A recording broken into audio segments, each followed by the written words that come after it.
podcast da mineração é patrocinado pela Atobin, empresa de engenharia e tecnologia. Oferecem soluções para todas as fases do projeto, desde a coleta de requisitos até a implantação. Consultoria ígnea, geologia e meio ambiente. Empresa especializada em mineração, geologia, pesquisa mineral, planejamento administrativo de processos minerários e consultoria ambiental. Olá pessoal, sejam bem-vindos a mais uma entrevista aqui no podcast da mineração. E hoje aqui estou com a presença e honra de Felipe Fagundes, que é vice-presidente de recursos humanos da Anglo Gold Ashanti. Felipe, muito obrigado mesmo pela sua participação. Obrigado, Johnny. Cumprimento aí a todos os ouvintes aí do podcast, uma satisfação e honra também para a gente, para mim pessoalmente, mas posso falar em nome da Anglo Gold também de estar com vocês aqui hoje para compartilhar um pouco das nossas experiências. Espero ser válido aí para todos e fico já à disposição aí para qualquer dúvida a posteriori. Uma boa conversa para nós aí. Perfeito. Pessoal, lembrando que o podcast da mineração é patrocinado pela Atobin Engenharia, a empresa de engenharia que trabalha desde a coleta de pré-requisitos até o projeto final, utilizando tecnologias como geoscanner, radar, entre muitas outras. Acesse o site atobin.com. E a consultoria em meio ambiente, a ígnea, que trabalha com pesquisa mineral, gestão de processos minerários e muito mais. Acesse o site igneabr.com.br. Como eu falei, pessoal, estou aqui com o Felipe Fagundes, ele é vice-presidente de recursos humanos, né? É engenheiro de produção pela UFMG, pós-graduação em gestão industrial pela Fundação Getúlio Vargas, além de mestrado em administração e cultura organizacional e MBA executivos concluídos na Fundação Dom Cabral. Na Anglo, ele tem já 10 anos de experiência, né, na casa, possui vasta experiência em cultura organizacional, gestão de pessoas, desempenho, desenvolvimento profissional e planejamento estratégico, entre muitas outras competências, tá? Também já trabalhou em outras multinacionais, como a Votorantim Metais, onde atuou como consultor de gestão. E nós vamos falar aqui, pessoal, sobre um assunto que virou notícia nesses últimos meses, tá? E uma das pioneiras nesse assunto está sendo a Anglo Gold, que iniciou com uma nova jornada com semana de 4 dias de trabalho, sendo 3 dias de folga. E entre os benefícios dessa iniciativa, né, a mineradora está destacando que a jornada reduzida traz ganhos de qualidade de vida, bem-estar profissional, de modo que os profissionais possam aproveitar a folga para descansar, ter mais tempo para dedicar com suas famílias, hobbies, interesses pessoais, autocuidado e muito mais. E longo e médio prazo também pode aumentar a atração e retenção de talentos, né, para melhorar a empresa e os futuros das relações de trabalho. Começando disso, Felipe, fala um pouco para a gente da Anglo Gold. Tá, vamos lá. A Anglo Gold é a empresa da qual me orgulho muito de fazer parte. Ela tem uma história aí, né? Tanto é que nessas discussões que a gente tem feito acerca desses projetos estratégicos, a gente tenta tratar o binômio aí da tradição e vanguarda. Então, são quase 190 anos aí de atuação. Aqui no país, a empresa é mais longeva aí do país, com vários complexos minerários aqui em Minas Gerais e em Goiás. Na nossa estrutura atual, a gente também fica responsável por Argentina, temos um ativo na Argentina que faz parte também do nosso portfólio. A Anglo Gold é uma empresa global, né, mineração de ouro, fundamentalmente em mineração subterrânea, temos também ativos a céu aberto. Bom, então na nossa estrutura atual aí somos aproximadamente 3.300 empregados no Brasil, né, 1.200 empregados na Argentina, empregados próprios, e fora os terceiros, né, os parceiros aí que estão conosco também nessa jornada. Nossa produção aí de aproximadamente 500 mil onças por ano, então é uma produção relevante, né, para a região e também para o portfólio da Anglo Gold Ashanti nível global. Outras operações estão aí na Austrália, temos operações ainda na África, alguns projetos interessantes aí em algumas outras regiões do mundo, Estados Unidos. Então, é uma empresa aí que tem a gente pode dizer que tem uma atuação global, e o nosso portfólio aqui, Latam, com uma representatividade relevante aí dentro da estrutura da organização. Que legal, parabéns mesmo, somente por essa marca histórica dos 190 anos, né? E, Felipe, fala pra gente, né, Como surgiu a ideia de implementar essa jornada de 4x3 na AngloGold Ashanti e quais foram os principais desafios enfrentados durante esse processo? Tá. Bom, Johnny, tudo começou com um pano de fundo mais estratégico, né? A gente não trouxe o tema da jornada 4x3 já com fim nela mesma. Tudo partiu desde o ano passado, quando a gente começou a discutir um pouco o posicionamento estratégico da AngloGold nas diversas perspectivas, né? Em que pese está por trás desse planejamento estratégico nosso a melhoria contínua dos nossos resultados e a sustentabilidade do nosso negócio. Você já de casa aí no ramo da mineração de longa data, você vai concordar comigo que cada vez mais, e não só para a mineração, mas para outros negócios também, mas especialmente para a gente, todas as iniciativas, medidas que a gente tenta buscar implementar para o nosso negócio, a sustentabilidade tem tomado uma proporção cada vez maior. E não é só a sustentabilidade no aspecto do ESG, né? A sustentabilidade no sentido estrito da palavra, de se sustentar, né? Como a gente estabelece medidas, melhorias, mudanças, que elas sejam sustentáveis. E uma das vertentes aí que a gente trouxe como importantes para esse processo foi a vertente da gestão de pessoas. E aí aqui eu diria que tem 3 fundamentos que subsidiaram a nossa decisão, né, por implantar esse piloto aqui da 4x3. O primeiro fundamento é a incorporação, uma mudança cultural, eu diria, de acreditar que a produtividade e a sustentabilidade do nosso negócio depende do bem-estar das pessoas. Então, esse é o primeiro fundamento. Então, o que pode alavancar o bem-estar das pessoas? Quais medidas podem alavancar o bem-estar das pessoas para combinar isso daí com essa perspectiva que eu tenho trazido? O segundo fundamento é em relação a, eu diria talvez até em um tom de humildade organizacional, de falar assim, olha, o que vai ser do mercado, o que vai ser da mineração, o que vai ser da mineração de ouro, o que vai ser da mineração subterrânea, sendo mais específico, para daqui a 10 anos.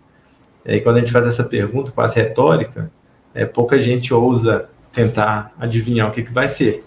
As respostas, elas vêm muito mais no sentido de, olha, o que vai ser daqui a 10 anos ninguém sabe, mas o quanto melhor a gente conseguir se preparar diante dessa incerteza, melhor também para a gente Então, o segundo fundamento para poder entrar com a escala 4x3 foi nós assumirmos uma posição de desconhecimento, de fragilidade para o que vai ser o futuro do trabalho em longo prazo, e a gente tentar experimentar outros modelos de jornada como forma de, no mínimo, nos preparar melhor para o que a gente vier eventualmente implementar no futuro, né? Ou tiver que implementar no futuro. E tudo isso daí num aspecto muito colaborativo, né? Então, depois de ter feito toda essa discussão, a gente acreditou que a escala 4x3, que não é a inovação da AngloGold, ela já está aí no mercado mundial como uma solução, por que não a gente experimentá-la dentro dessa nossa perspectiva? Então, isso aí responde de onde nasceu, né? De onde surgiu essa ideia da 4x3. E quais são os grandes desafios que nós temos, né, para poder fazer essa implantação? Tem vários, mas eu acho que eu posso trazer para cá alguns que a gente se deparou com mais relevância. O primeiro deles é a quebra de alguns paradigmas, de alguns mitos, né? De que o trabalho ele tem que ser medido por volume. Então, o primeiro grande desafio para a gente foi tentar, dentro de casa, provocar a reflexão de que a gente não precisa trabalhar mais, mas que a gente precisa trabalhar melhor. Que o trabalho não deve ser medido simplesmente por carga horária, mas pela qualidade e pela excelência das entregas, né, e pela capacidade de sustentar essas entregas em médio e longo prazo. Então, o primeiro grande desafio foi esse. E aí, então, a gente endereça isso daí internamente, discute e supera esse desafio. Como? A gente não vai implantar uma coisa 0 ou 1. Vamos experimentar. Vamos assumir esse risco aqui. O segundo paradigma, o desafio que a gente tem que quebrar aí também no âmbito cultural, é o aspecto da aversão ao erro, né? Eu consigo resgatar aqui da minha interação com aspectos culturais, né, de cultura organizacional. Então, tem vários pioneiros aí e estudiosos da cultura organizacional, Schein, Trompenas, tem algumas outras referências, e é quase unânime, né, um traço cultural que a gente sempre encontra nas organizações, que é a disposição para arriscar, né? Qual que é o nível de prontidão, de apetite que as empresas têm para o erro? No seguinte sentido, o quanto a empresa está aberta para permitir que as pessoas tentem coisas novas e não necessariamente sejam repreendidas caso essas tentativas elas não incorram necessariamente nos resultados benéficos que se esperava daquela experiência. E o segundo grande desafio que a gente teve para cá, e eu acho que é no mínimo justo eu mencionar aqui o suporte, o sponsorship do Marcelo Pereira, que é o nosso atual presidente, de encorajar a gente a tentar, e falar, gente, se errar a gente vai aprender, vamos em frente. Então, isso daí também teve foi um grande desafio aí, que a gente passou por ele no começo. E, obviamente, quando eu saio dessa esfera mais cultural, né, desses desafios que a gente enfrentou na esfera cultural e começa a caminhar para a esfera tática, operacional e funcional da escala, a gente vai se deparando com algumas outras até onde a gente alcançou, né? No estágio atual que a gente tem dessa experiência, nós estamos completando o primeiro mês da fase piloto, então nós tivemos aqui outros desafios que agora eu vou falar um pouco mais no âmbito operacional, por exemplo, do ecossistema. A gente começou a perceber que a gente tinha desafios de conciliar agendas de entes que fazem parte desse ecossistema onde nós atuamos e que a gente já sabia previamente que esses entes eles precisariam ser acomodados nessa nova escala. Para alguns deles a gente já tomou algumas ações anteriormente, para outros a gente tem percebido agora que precisa fazer algum tipo de refinamento. Exemplo, a operação. Essa escala piloto ela está aplicada para o administrativo da AngloGold, mas eu tenho uma conexão com minha operação. Como que vai ficar ali na sexta-feira essa interação, operação e administrativo? E a gente pode até falar um pouco mais, tem coisas interessantes que vêm dessa interface. Stakeholders governamentais, né, os órgãos públicos, os parceiros que nós temos junto ao governo, eles não adotando essa mesma escala, eles seguem na rotina deles de trabalho. Mas e aí, na sexta-feira? A gente vai abaixar a porta aqui, né, não vamos fazer? Não, a gente tem que adotar algumas medidas para isso. Questões familiares, como que fica a conversa em casa, para essa readaptação social / familiar. Então, bom, para não exaurir aqui todas as nossas possibilidades em termos dos desafios, né, eu cito aqui esses exemplos, né, em duas grandes esferas, para já dar uma visão, né, do que a gente enfrentou e que a gente está enfrentando e vai enfrentar para o sucesso aqui dessa experiência. Que legal, estou aqui observando, lembrando do meu tempo operacional e pensando, nossa, aqui é muito disruptivo, realmente, algo assim que é um case mesmo, né? E, Felipe, como é que está funcionando, você falou já um pouco, né, mas como é que está funcionando essa jornada 4x3? Ela vale para toda empresa ou é direcionada para algum grupo de empregados? Tá bom. Respondendo diretamente a sua pergunta, Johnny, ela está direcionada para o público administrativo do escritório regional, né, que são aí aproximadamente 400, 500 pessoas, ocupando o que a gente chama de diretorias não operacionais ou diretorias de suporte, com algumas peculiaridades, algumas nuances ali, mas via de regra, seria isso. Então, a gente adotou o modelo numa primeira instância, para esse público, né? E a ideia é, a partir dessa experiência, a gente tentar fazer essa aplicação também para aquelas posições de natureza administrativa que a gente sabe serem relevantes, importantes e também, mas elas estão presentes aí nas nossas unidades operacionais. Bom, mas falando de bem-estar, e eu aproveito aqui para trazer uma informação, um parênteses, a gente também se baseia muito em conceito. Então, a gente fala, bom, se a empresa está se propondo a fazer algo em prol do bem-estar do empregado, né, e das pessoas, e das suas famílias, etc., e entende que uma mudança de jornada ela é benéfica, pode ser benéfica, por que eu vou fazer isso para o administrativo? E sem querer entrar aqui naquela longa discussão, né, que existe administrativo e operação como duas entidades aí separadas dentro da mesma organização. Pelo contrário, o que a gente tem vivenciado aqui, diga-se de passagem, é uma experiência muito positiva de coesão, de colaboração, entendendo que todo mundo faz parte do mesmo time. Mas a gente entende que tem naturezas de trabalho diferentes nesses dois aspectos. A gente entra, então, antes mesmo da 4x3, com a 4x4 no operacional, que também é um modelo disruptivo. A gente, inclusive, pode ser tema de um próximo encontro nosso, estou à disposição para isso, porque ela tem alguns preceitos ali, ela tem alguns conceitos que são combinados com isso. Mas, voltando aqui ao core da sua pergunta, a gente entra com o administrativo, mas temos também, conceitualmente, outras soluções em andamento para o âmbito operacional também, que guardam alguns conceitos comuns, porque por trás disso tudo aqui a gente está buscando soluções de jornada de trabalho, independentemente da natureza do trabalho, que permitam a combinação de qualidade de vida com uma alavanca para a produtividade e sustentação do nosso negócio. Que legal, né? E pegando já um gancho nisso que você falou agora, Felipe, você já consegue medir os resultados, né, após essa implantação da jornada 4x3, em termos assim, de satisfação dos funcionários e desempenho na empresa?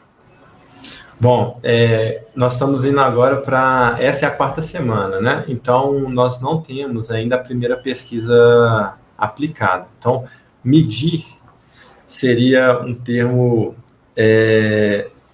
ainda que daqui a poucos dias a gente vai ter resposta. Subjetivamente, a gente já consegue perceber alguns sinais. Nós temos aqui alguns spoilers, né, do que está acontecendo. E até porque uma das medidas que a gente colocou na planificação desse trabalho foi a gente tem as nossas reuniões semanais, os nossos encontros semanais de rotina para implantação, e imediatamente implantado, a gente tem que criar uma governança para poder acompanhar como que está isso. Tá? Então, a gente tem um encontro semanal para fazer a avaliação desse processo. O que a gente já conseguiu apurar, tá? Bem rapidamente aqui, em relação a essa experiência até onde nós chegamos. A primeira sensação, e se a gente pegar também outras leituras, outras referências que falam sobre gestão de mudanças, aquelas curvas de aprendizagem, etc., de projetos e outras coisas que a gente acha que não tem nada a ver, né, com a escala, a gente consegue perceber uma analogia muito grande. Mas a primeira reação das pessoas foi uma reação de estranheza. As pessoas, de certa forma, tinham até um pouco de sensação de culpa, de falar assim, mas tá certo isso? Sexta-feira, 9h30 da manhã, 10 horas da manhã, será que eu não tenho que ir ali dar uma olhadinha para ver o que está acontecendo? Então, todo mundo, assim, foi unânime. As pessoas falaram assim, olha, ou tô me sentindo estranho, ou tô me sentindo culpado, para ser bastante honesto. E entenda aqui que esse ambiente nosso aqui é justamente para poder trazer com o máximo de transparência possível o que nós estamos experimentando, né? Até porque eu acho que isso aqui é super bem-vindo para quem eventualmente estiver pensando em aplicar essa mesma experiência também em sua organização. Passado isso, as pessoas falaram assim, olha, tá parecendo academia, porque academia é o seguinte, quando você vai no primeiro dia, ali no segundo e no terceiro você fica com o corpo doendo, ou seja, tem algo estranho acontecendo ali. Mas depois que você começa a tomar, você fala assim, não é que prevalece as coisas boas e aqueles incômodos que a gente tinha ali começar a desaparecer? E aí deu uma segunda captura aí que nós temos dessa experiência. Tem algumas pessoas trazendo também, de forma muito genuína, a necessidade de ter que repensar intencionalmente a forma de trabalhar. Então, assim, a maioria, inclusive, já se reorganizou para colocar na agenda de segunda a quinta as entregas da semana, mas a gente tem visto assim, olha, às vezes está chegando na quinta-feira e está ficando um pouco apertado. Então, eu preciso pensar a minha agenda já a partir de segunda para conseguir fazer essa distribuição. Então, essa redistribuição de atividades ao longo da semana também é um ponto que, né, veio aí dessas escutas que a gente tem feito com o time. Mas, baseado aí nessas 3 experiências, o que a gente pode atestar, ou pelo menos do ponto de vista subjetivo aqui, que tem uma confirmação gradativa de que o modelo é bom.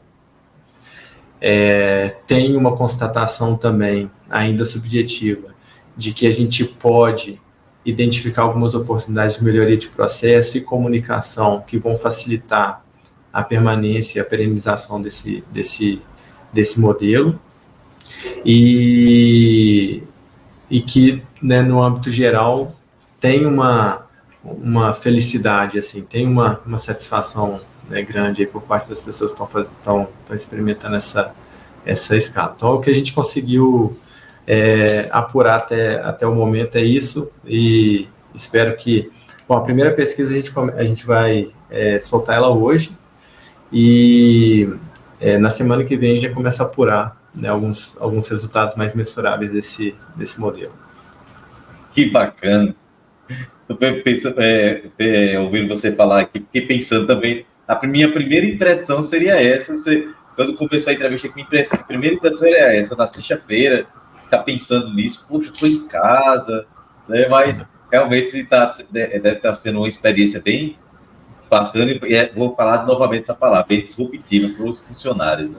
E assim, aqui eu estou falando no âmbito geral, né, mas a gente tem vários exemplos, assim, também pontuais, que são bem legais. Então, assim, uma pessoa me ligou um outro dia e falou assim, olha, eu usei o modelo mesmo. O que significa usar o modelo mesmo?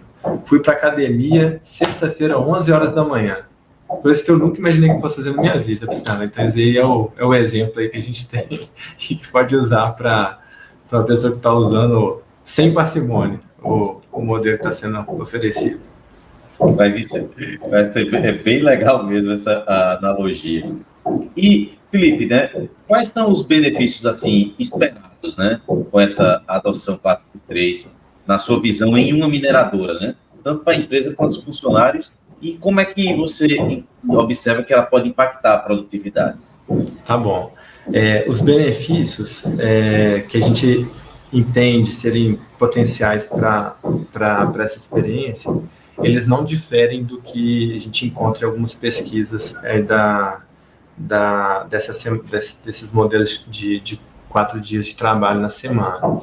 A gente pega como referência aí a 4 Days Week, né, tem a representação aqui no Brasil também, pela Reconnect, e em geral eles trazem como benefícios gerais uma melhor satisfação, um maior engajamento, uma maior produtividade, impactos no meio ambiente, uma vez que a gente também diminui fluxos de idas e vindas ao trabalho.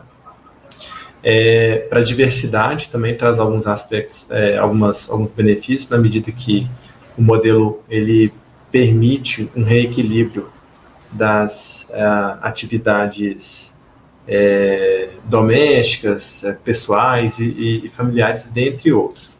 Então, os benefícios que a gente espera para esse modelo não diferem tanto dessas 5 grandes vertentes ou de algumas coisas que estão conectadas com isso.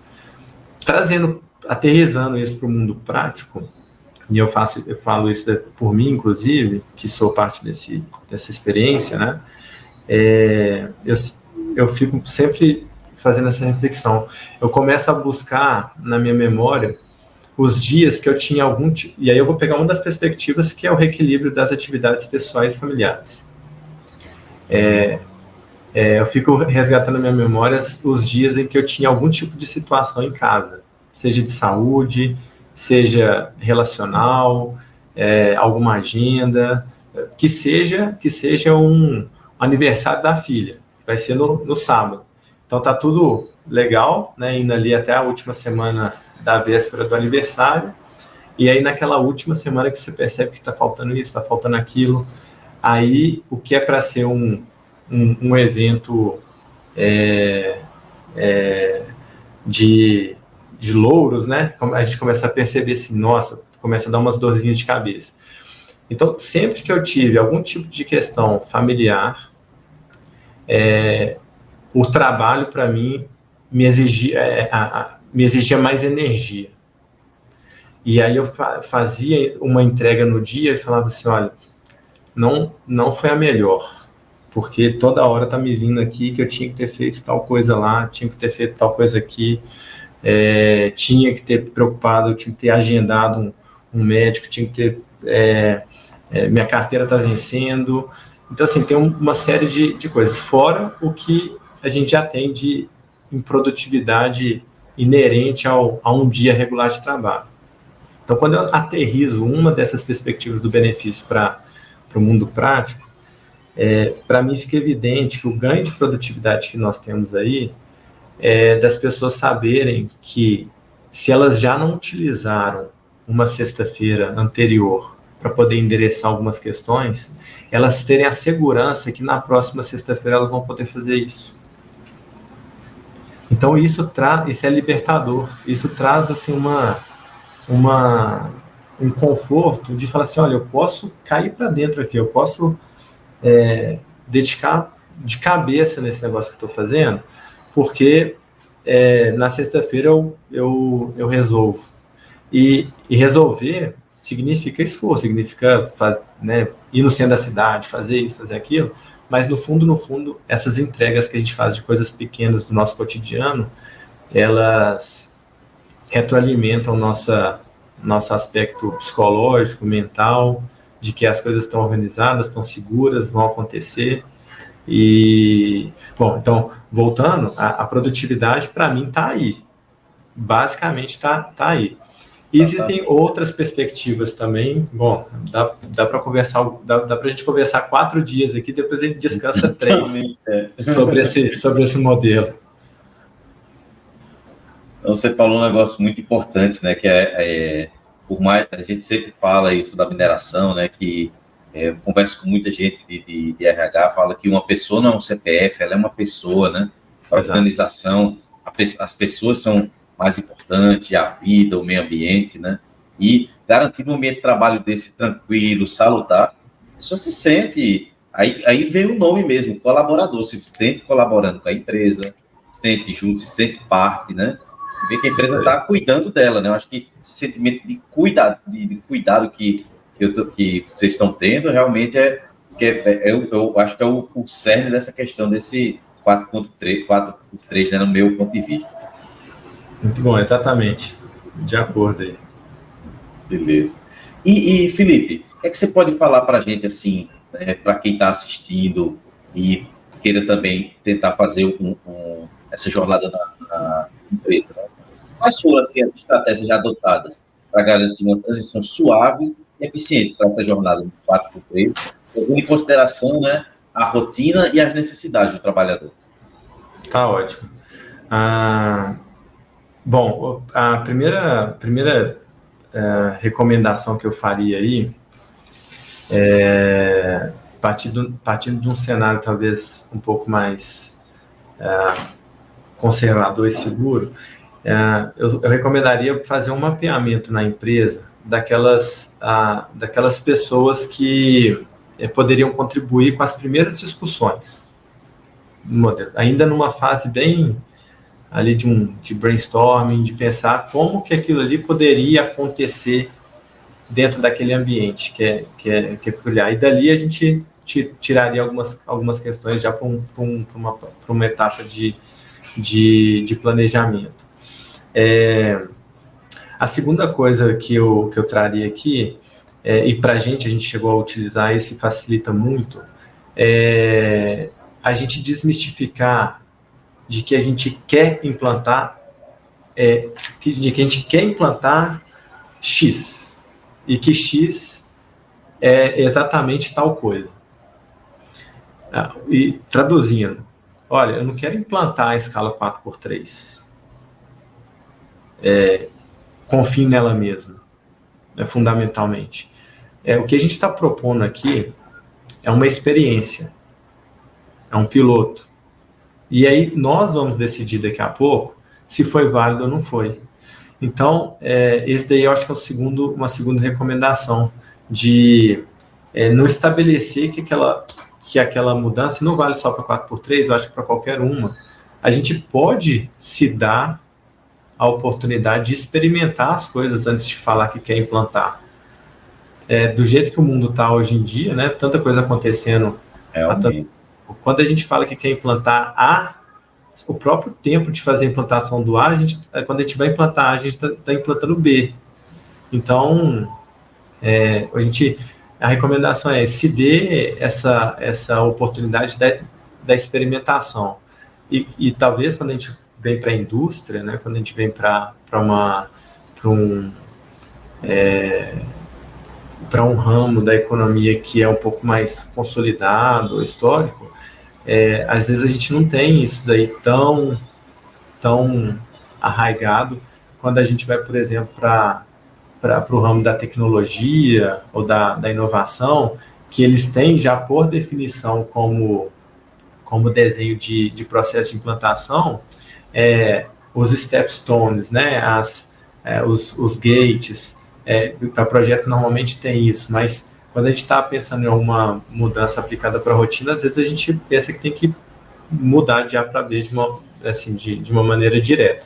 Então, para a gente aqui, por exemplo, o que nós fizemos? A gente passou por algumas fases. A primeira fase, que durou aproximadamente aí 1 mês, nós falamos assim, olha, não vamos redistribuir a nossa agenda de reuniões para não ter mais reunião na sexta-feira. E aí a gente ficou com isso durante algum tempo.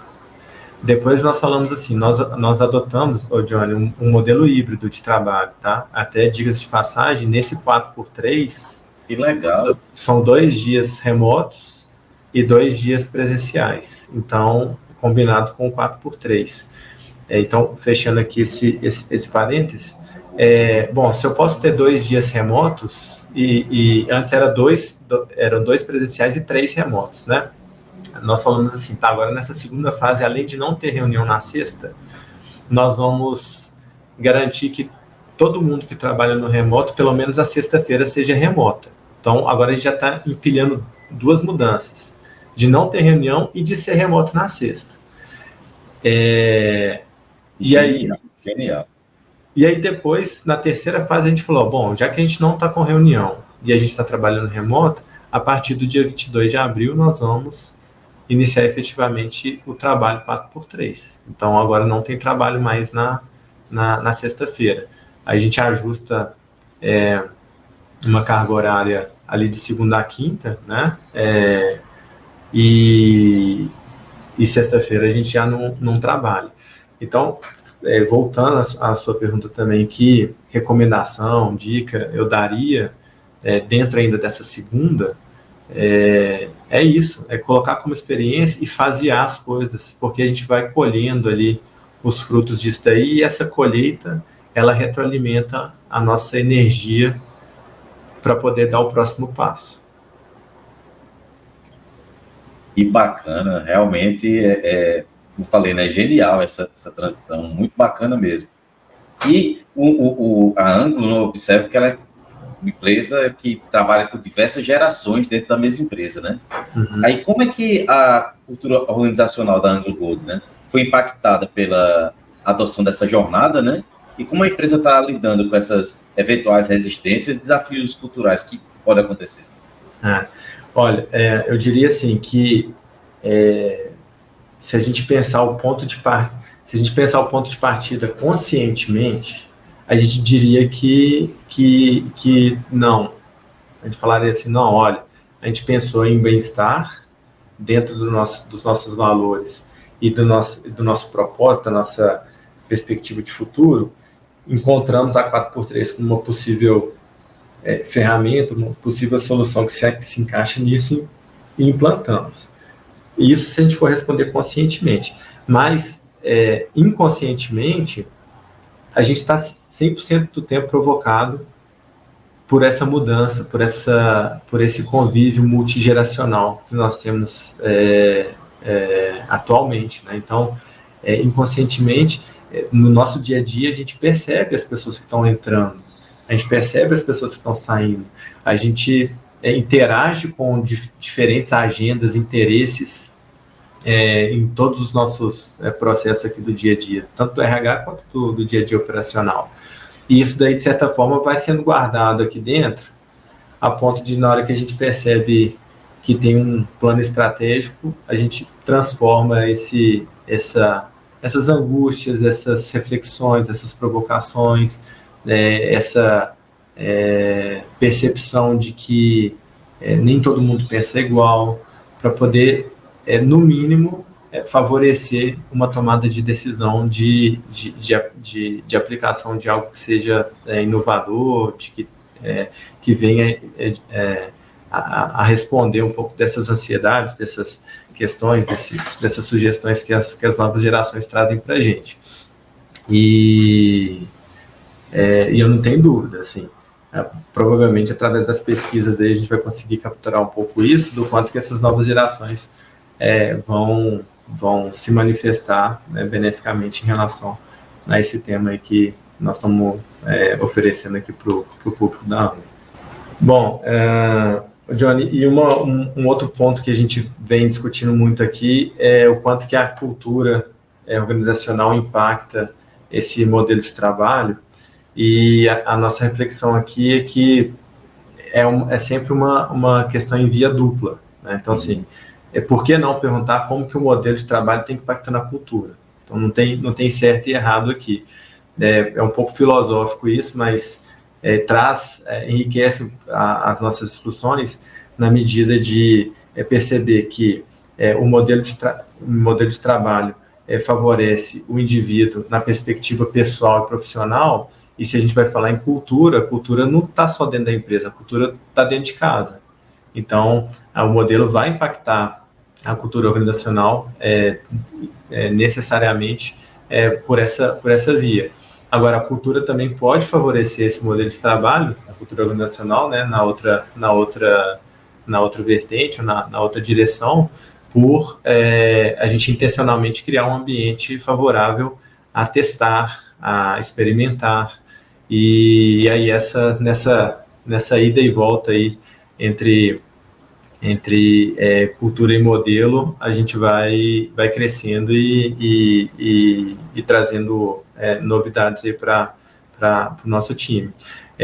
Tem até uma frase que ela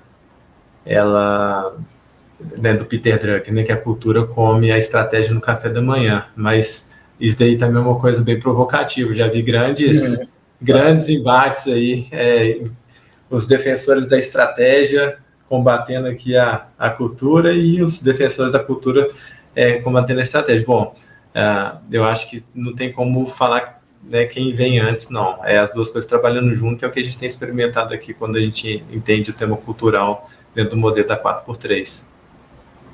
Que bacana, falou muito bem. E como você falou, Felipe, a gente podia fazer um podcast aqui de várias horas falando sobre esse assunto, mas estamos chegando aqui ao final, tá?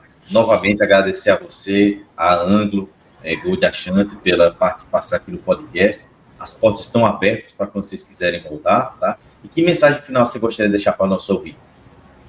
Bom, Johnny, primeiro eu te agradeço aí por ter aberto essa oportunidade para compartilhar um pouco da nossa experiência e fico à disposição aqui para outras trocas também, né? Te parabenizo aí pelo trabalho que você vem fazendo em prol do nosso negócio, né? Da mineração no nosso país, tem uma relevância tão grande. E a mensagem que eu diria aqui é fazendo um pouco dessa reflexão sobre como que aconteceu para nós. Em momento algum, nós tivemos a certeza de que a 4x3 era a solução de bem-estar para os nossos empregados. A gente ainda nem tem isso, porque é um piloto. A certeza que a gente teve é que a gente tem que tentar, porque isso aí vai trazer aprendizado para ele. Nós vamos ser uma Anglo Gold melhor depois dessa experiência, né? E o que eu trago de mensagem para os ouvintes, tanto no âmbito pessoal, mas obviamente aqui trazendo um pouco mais para o campo organizacional, é que cada um possa se dedicar um tempo intencional a pensar em como que o bem-estar das pessoas pode ser melhorado dentro dos seus respectivos contextos, né? E pode ser a 4x3? Sim. Se for, estamos aqui à disposição para poder trocar, né, e contribuir com isso. Pode ser outras coisas, né, e eu acho que o mais genuíno aí é cada um entender o que faz sentido para o próprio contexto, porque isso é a força motriz, né, primária para a coisa andar. A Anglo Gold, como uma empresa quase bicentenária, ela teve que pensar para ela o que era relevante, né, ao longo da história. Quem tiver curiosidade aí, a gente tem um museu em Nova Lima também, tem bastante material para conhecer um pouco mais sobre a empresa, mas nós tivemos que construir nossa própria hidrelétrica séculos atrás para poder fazer abastecimento de energia na mina. Então, quando a gente passa por Nova Lima ali e vê um aqueduto, que inclusive está sendo restaurado aí, guardando a memória para uma comunidade que nos hospeda tão bem, a gente percebe que a empresa já teve que tomar decisões de vanguarda em outras épocas, sem nunca deixar de ser uma empresa tradicional. Então, a gente está tentando fazer agora a aplicação, não no campo técnico, pelo qual a Anglo Gold sempre foi tão reconhecida aqui no mercado brasileiro, principalmente, mundial, mas também no campo da gestão, né? Entendendo que do campo da gestão também vem benefícios de geração e agregação de valor para o nosso negócio, a fim de sustentá-lo em longo prazo, passando dos 200 anos daqui a pouco, se Deus quiser. Com certeza. Novamente, Felipe, muito obrigado pela sua participação. Anglo Gold Ashanti, quando quiser voltar, as portas estão abertas, tá? Lembrando, pessoal, que o podcast da mineração é patrocinado pela Atobin Engenharia, né? Empresa que trabalha desde a coleta de pré-requisitos até o projeto final. Acesse o site atobin.com. A Ígnea Consultoria em Meio Ambiente, trabalha com gestão de processos minerários e muito mais. Acesse o site igneabr.com.br. E contamos ainda com o inestimado apoio da ADIMB, Agência para o Desenvolvimento e Inovação do Setor Mineral Brasileiro. Obrigado a todos vocês e lembrem-se, mineração pode não ser o futuro, mas a gente futuro ser mineração e até a próxima. Até mais, Felipe. Obrigado, João. Até mais. O podcast da mineração é patrocinado pela Atobin, empresa de engenharia e tecnologia. Oferecem soluções para todas as fases do projeto, desde a coleta de requisitos até a implantação. Consultoria Ígnea Geologia e Meio Ambiente. Empresa especializada em mineração, geologia, pesquisa mineral, planejamento administrativo de processos minerários e consultoria ambiental.